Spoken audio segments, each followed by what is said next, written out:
आता ही मंडळी आहेत, माझी ऍक्च्युली गरजच नाहीये, पण तरी सुद्धा मी एक बारीक प्रयत्न करते. भारतीताई, तुझ्यापासून सुरुवात करूया. You are the happening soul of the film. तुझ्याकडनं आम्हाला ऐकायचंय. नाही, एक तर इतक्या प्रतीक्षेनंतर हा पिक्चर येतो म्हणून त्याचा इतका आनंद झालेला आम्हाला सगळ्यांना, कारण खूप मनापासूनचा पिक्चर आहे. लिहिला गेलेला आहे, हिने शूट इतका सुंदर केलेला आहे, डायरेक्शन सुंदर केलंय. आम्ही सगळ्यांनी मन लावून कधी नव्हे ते चांगलं काम केलेलं आहे. त्यामुळे खूप उत्सुकता होती. आणि या दोघांचं पण कॉपरेशन खूप, माधुरीचं आणि श्रीरामजींचं. त्यामुळे कुठेही अडलं काहीच नव्हतं, फक्त करोनाने अडवलं. तो पण पास झाला आता, आणि आता पिक्चर अल्टिमेटली येतोय, त्याचा खूप आनंद आहे मला. आनंद, हक्काने तू बोल. हक्काने म्हणजे जवळजवळ या सिनेमाची सगळी जबाबदारी माझ्यावर असणार की सगळे अंड्याच्या रूम मध्ये पण अर्थातच तुम्ही बघताय की ही ब्रिलियंट टीम, आम्ही सगळेजण खरंच एकत्र 23 दिवस. आणि मला अगदी मुद्दामून सांगायचं की आपण आता सर म्हणाले की इतर वेळची खूप मजा असते, पण मला मनापासून असं वाटतं की मजा खरं तर चित्रपट चांगला झाला आणि त्याच्यात जी आपण कॅरेक्टर म्हणून मजा करतो ती जास्त मजा आहे. सेटच्या बाजूची मजा सगळेच जण करत असतात, पण दॅट इज नॉट इम्पॉर्टंट. नाही, एवढं घेत नाही काम बघ माझं.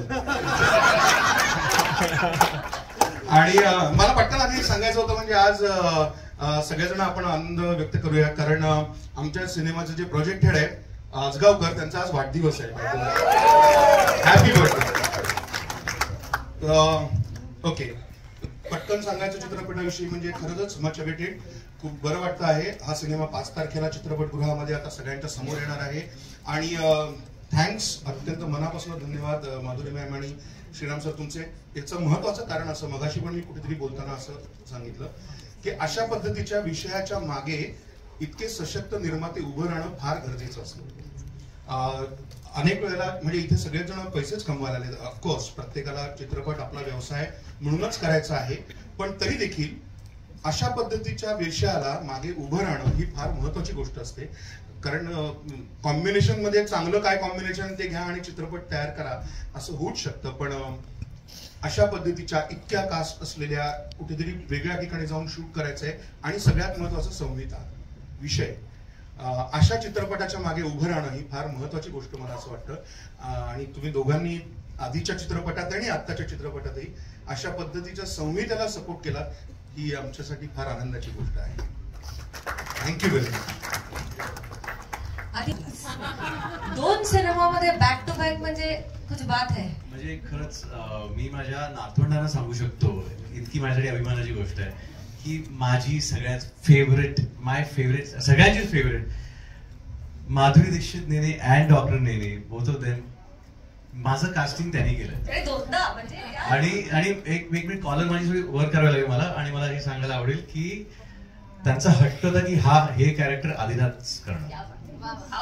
So this is something, this is a very proud feeling for me, and thank you Madhuri ma'am, Dr. Nene, की तुम्ही मला इतकं सपोर्ट केलं, माझ्यावर विश्वास ठेवलात की मी ही भूमिका साकारू शकेन.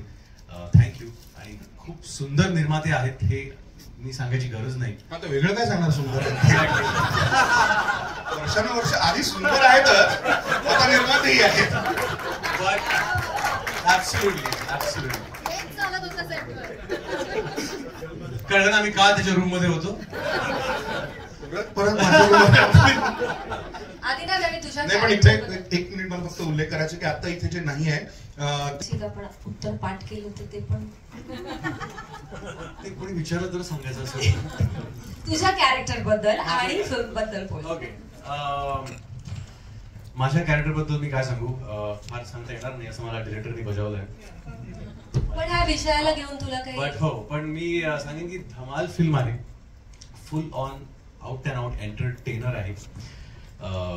एका कुटुंबात प्रत्येक व्यक्तीचा एक वेगळा दृष्टिकोन असतो, आणि ही गोष्ट अशा कुटुंबाची आहे जिथे वेगवेगळे दृष्टिकोन कसे एकत्र एका पातळीवर शेवटी येतात, कसे येतात, त्याची ही एक धमाल कॉमेडी आहे. आणि त्यात एक अशी भूमिका आहे माझी ज्याचा दृष्टिकोन खूपच वेगळा असतो. तू अजून किती लपून सांगितलंय? तुला सांगितलंय पण वेल मॅनेज्ड. प्रश्न नाही, त्याला सांगितलंय की त्याने त्याच्या कॅरेक्टर विषयी बोलू नये, पण मला असं काही सांगितलं नाही, त्यामुळे मी सांगतो याचं कॅरेक्टर काय. चित्रपटात खूप धमाल आहे आणि ह्या सगळ्यांना कसं काय डिवाइड करून रोल तुम्ही दिलेत आणि सगळ्यांना कसं काय जमवून आणले हे बघायची मला खूप उत्सुकता आहे. त्यामुळे आपण कार्यक्रमात पुढे सरकूया. तुम्हाला सगळ्यांना मी स्थानापन्न होण्याची विनंती करते. थँक्यू.